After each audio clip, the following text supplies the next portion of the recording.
എല്ലാവർക്കും നമസ്കാരം. യേശുക്രിസ്തുവിൻ്റെ ധന്യമുള്ള നാമത്തിൽ എല്ലാവർക്കും വന്ദനം അറിയിക്കുന്നു.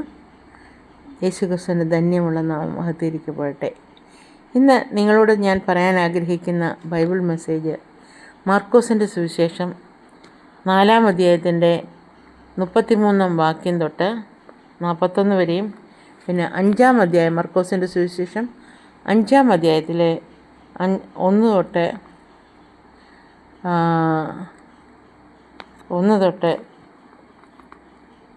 20-ാമത്തെ അധ്യായം വരെ, 21-ാം വാക്യം തൊട്ടാണ്. മർക്കോസിൻ്റെ സുവിശേഷം 4-ാം അധ്യായം 35 തൊട്ട് 41 വരെയും, 5-ാം അധ്യായത്തിൻ്റെ 1 തൊട്ട് 20 വാക്യം വരെയാണ് ഞാൻ നിങ്ങളോട് പറയാൻ ആഗ്രഹിക്കുന്ന ബൈബിൾ മെസ്സേജ്. കർത്താവ് ചെയ്ത ഒരു സൗഖ്യത്തെക്കുറിച്ചാണ് ഞാൻ നിങ്ങളോട് പറയാൻ പോകുന്നത്. അപ്പോൾ ദൈവം വിചാരിച്ചാൽ ആരെയും സൗഖ്യപ്പെടുത്താം. പിന്നെ ദൈവം സന്ധ്യയായപ്പോൾ 4-ാമത്തെ അധ്യായത്തിൽ 35-ാമത്തെ വാക്യത്തിൽ പറയുന്നുണ്ട്, കർത്താവ് പല ഉപമകളാലാണ് ജനത്തെ സംബോധന ചെയ്യുന്നത്. അവർക്കത് പറഞ്ഞ് മനസ്സിലാക്കി കൊടുക്കുന്നത് ഉപമകളാലാണ്. അപ്പം അങ്ങനെ പല ഉപമകൾ അവരോട് കേൾക്കാൻ കഴിയുമ്പോൾ അവരോട് വചനം പറഞ്ഞുകൊണ്ടിരുന്നു. ഉപമ കൂടാതെ അവരോടൊന്നും പറഞ്ഞിരിക്കുന്നില്ല. അങ്ങനെ ഒരു പുരുഷാരത്തോട് കർത്താവ് വചനങ്ങളൊക്കെ പറഞ്ഞു കൊടുത്തതിന് ശേഷം സന്ധ്യയായി. അപ്പോൾ കർത്താവ് പറഞ്ഞു, നാം അക്കരയ്ക്ക് പോകുക എന്ന് അവരോട് പറഞ്ഞു. അപ്പോൾ കർത്താവ് ഒരു വലിയ രോഗസൗഖ്യം ചെയ്യാനായിട്ട് പ്ലാനിലാണ്. അപ്പോൾ അതിനു വേണ്ടിയാണ് കർത്താവ് അവരോട് പറയുന്നത്, നമ്മൾ അക്കരയ്ക്ക് പോവുക. അങ്ങനെ അക്കരയ്ക്ക് പോകാനായിട്ട് പടകിൽ കയറിയപ്പോൾ ചെറിയ പടകുകളും ഉണ്ടായിരുന്നു.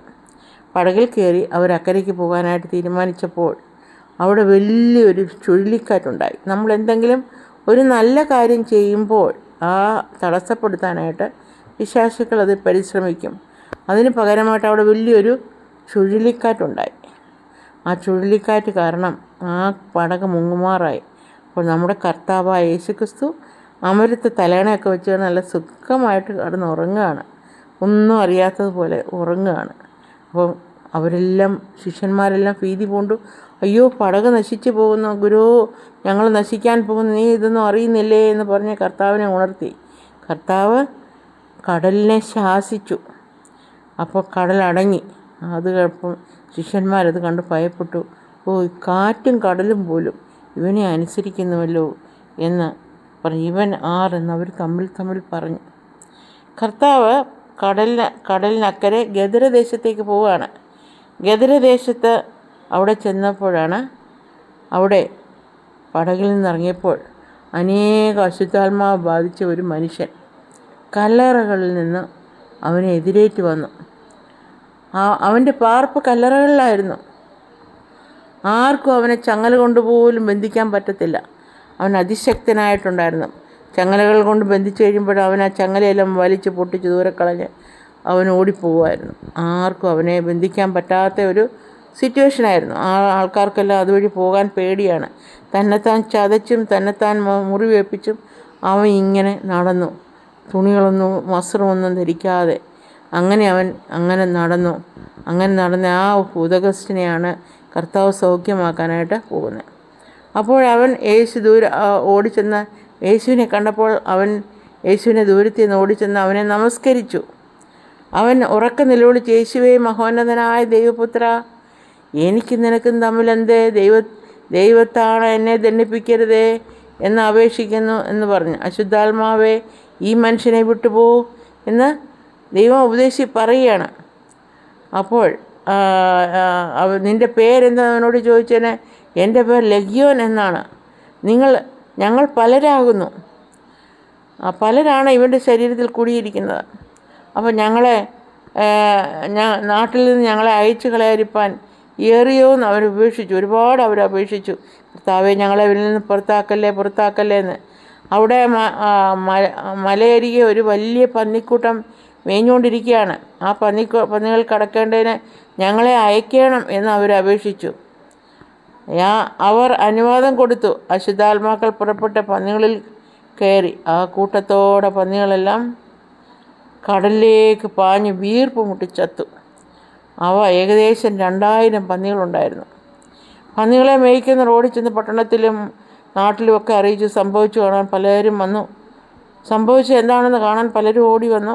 യേശുവിൻ്റെ അടുക്കൽ ചെന്ന് ലയ്യനുണ്ടായിരുന്ന ഭൂതഗ്രസ്തൻ വസ്ത്രം ധരിച്ചും സുബോധം പൂണ്ടും ഇരിക്കുന്നത് കണ്ട് എല്ലാവരും ഭയപ്പെട്ടു. പന്നികളുടെ കാര്യം അവനോട് അറിയിച്ചപ്പോൾ ആ ദേശം വിട്ടു പോകണമെന്ന് അവർ അഭ്യർത്ഥിച്ചു.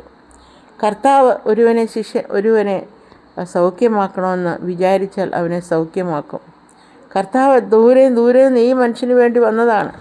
ഇത്രയും ഭൂതഗ്രസ്തനായ ഒരു മനുഷ്യനെ സൗഖ്യമാക്കാൻ കർത്താവിന് കഴിഞ്ഞു. കർത്താവ് അശുദ്ധാത്മാക്കളെ എല്ലാം ഓടിച്ചു അവനെ സൗഖ്യമാക്കി. അപ്പം കർത്താവ് പിന്നെ പോകാൻ നേരത്ത് അവനോട് ചോദിച്ചു, ഞാനും കൂടെ വന്നോട്ടെ? അപ്പോൾ അവർ ഇല്ല, നീ വരണ്ട, നീ നിൻ്റെ വീട്ടിൽ പോയി നിന്നെ തന്നെ കാണിച്ചു കൊടുക്കുക, കർത്താവ് ചെയ്ത കരുണ നീ അവർക്ക് കാണിച്ചു കൊടുക്കുക എന്ന് പറഞ്ഞു. അവനെ വീട്ടിലോട്ട് പറഞ്ഞു വിട്ടു. നമ്മൾ പാപികളാണ്. നമുക്കൊരുപാട് പ്രയാസങ്ങൾ കാണും, നമുക്ക് പല രോഗങ്ങൾ കാണും, നമ്മുടെ കടബാധ്യത കാണും, നമ്മളെ മറ്റുള്ളവർ ഉപദ്രവിക്കുന്നുണ്ടായിരിക്കും, കൂടോത്രം ചെയ്യുന്നുണ്ടായിരിക്കും, ക്ഷുദ്രം ചെയ്യുന്നുണ്ടായിരിക്കും, ഞങ്ങളെ നശിപ്പിക്കുവാൻ പലരും തുനിയുന്നുണ്ടായിരിക്കും. നമ്മുടെ സഹോദരങ്ങൾ പോലും നമുക്ക് അതിനുവേണ്ടി തുനിയുന്നവരുണ്ട്. നമ്മളെ നശിച്ചു കാണാൻ ആഗ്രഹിക്കുന്ന സഹോദരന്മാരുണ്ട്. നമ്മുടെ ഇടയിലും നമ്മുടെ ദേശത്തിലും എല്ലാം ഉണ്ട്. അവരെയൊക്കെ ദൈവം തമ്പുരാൻ്റെ കയ്യിൽ ഏൽപ്പിക്കുക. ദൈവം നമ്മളെ നടത്തേണ്ട വിധത്തിൽ നടത്തും. നിനക്ക് രോഗമുള്ളവനാണോ, നിന്നെ രോഗത്തെ സൗഖ്യമാക്കും. നീ മാനസികമായിട്ട് വിഷമിക്കുന്നതിനാണോ, നിനക്ക് സ്വസ്ഥത തരും, സമാധാനം തരും. നീ കടബാധ്യതയിൽ അലയുന്നതിനാണോ, നിന്റെ കടബാധ്യതകളെല്ലാം ദൈവം മാറ്റിത്തരും. ദൈവത്തെ കഴിയാത്ത ഒന്നുമില്ല. ദൈവം നമ്മുടെ സർവ്വശക്തനായ ദൈവമാണ്. അപ്പോൾ ദൈവത്തിൽ ആശ്രയിക്കൂ. നമുക്ക് എന്തെങ്കിലും പ്രയാസമുണ്ടെങ്കിൽ ചിലർ മരിക്കാൻ ഉദ്ദേശിക്കും. ആ പ്രയാസത്തിൽ കൂടി ഫേസ് ചെയ്യാതെ മരിക്കാൻ ആഗ്രഹിക്കുന്ന അനേകർ നമ്മുടെ ഇടയിലുണ്ട്. മരണം ഒന്നിനും പരിഹാരമല്ല. നമ്മൾ ദൈവത്തിൽ ആശ്രയിക്കൂ, ദൈവത്തെ വിളിക്കൂ. നമ്മുടെ എല്ലാ പരിഹാരങ്ങളും ദൈവം മാറ്റിത്തരും. ദൈവം വിശ്വസ്തനാണ്. ദൈവം നമ്മുടെ രക്ഷകനാണ്. കർത്താവായ യേശു ക്രിസ്തുവിൽ കൂടി നമുക്ക് രക്ഷയുണ്ട്. ദൈവത്തെ വിളിക്കുമ്പോൾ ദൈവം നമ്മളെ കൈവിടുകയില്ല. നമ്മളെ എല്ലാ രോഗങ്ങളിൽ നിന്നും സൗഖ്യം തരും, നമ്മളെ പരിപാലിക്കും. അതാണ് ഇന്ന് എനിക്ക് നിങ്ങളോട് പറയാനുള്ള മെസ്സേജ്. നിങ്ങളെല്ലാം ദൈവം സമർത്ഥമായിട്ട് എന്നെയും നിങ്ങളെ അനുഗ്രഹിക്കട്ടെ. എല്ലാവരെയും ദൈവത്തിൻ്റെ കൃപയിൽ സമാധാനവും സന്തോഷവും ദൈവം തരട്ടെ എന്ന് പ്രാർത്ഥിക്കുന്നു. അപ്പോൾ ഈ മെസ്സേജ് കേട്ട് നിങ്ങൾക്ക് ഇഷ്ടപ്പെട്ടെങ്കിൽ നിങ്ങളൊരു ലൈക്ക് ഷെയറൊക്കെ തരാൻ മറക്കരുത്. അപ്പോൾ എല്ലാവരും ദൈവം അനുഗ്രഹിക്കട്ടെ. അടുത്ത വീഡിയോ കാണുന്നിടം വരെ ബൈ ബൈ.